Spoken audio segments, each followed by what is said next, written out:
Good evening. We'd like to acknowledge that we are gathered on the traditional territory of Lakehead and we are here in Thunder Bay, and we'd like to welcome you to week 2 of PQP 2, part 2. So lots going on. It is a shortened time for the 6 modules for you.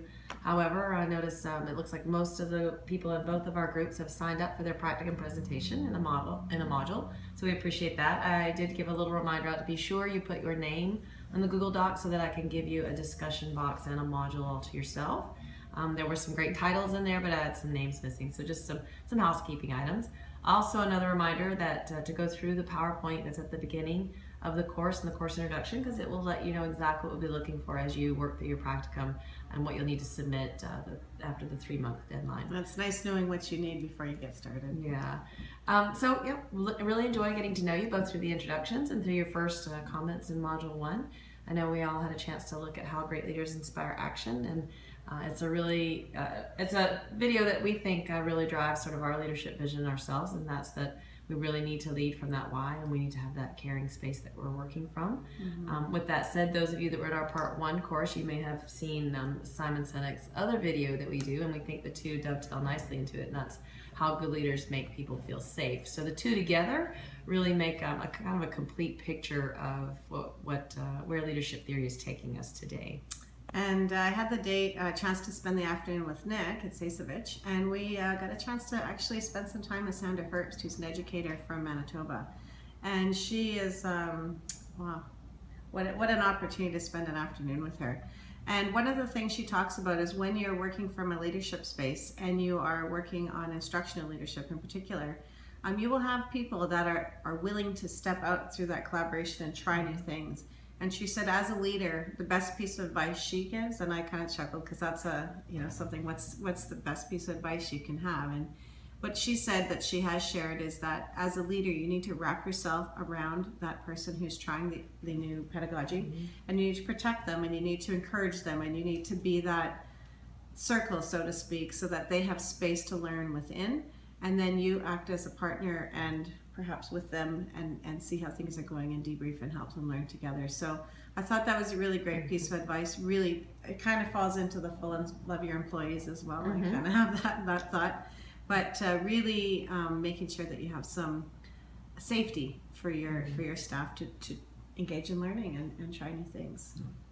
And being sure, when you start to make change, I was just recently writing about this, and there's always those 2 or 3 is where you're looking for, and Simon Sinek talks about it in his video.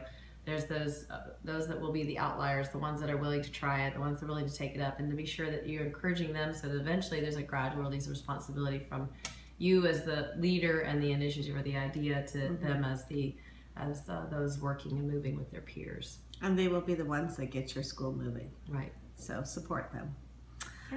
So we have, I believe for my group, we have everybody signed up for the practicums already. And so that was a pretty smooth process. You don't actually have to post your practicum until the Monday that your module opens, but if you want to post it earlier, that's fine. You can go ahead and do that as well. Working into module 2, we'll be looking a bit at your EQI growth inventory.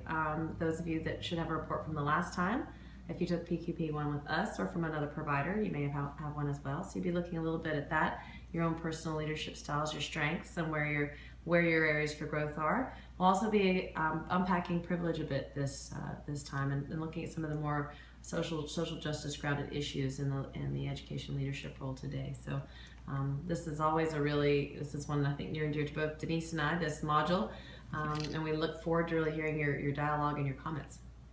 And I really like the Peggy McIntosh piece of it, thinking about that, because we look at what does it look like today, and I find it really interesting how it looks different for everybody. It really depends on the space and the place that you come from as to what that actually looks like.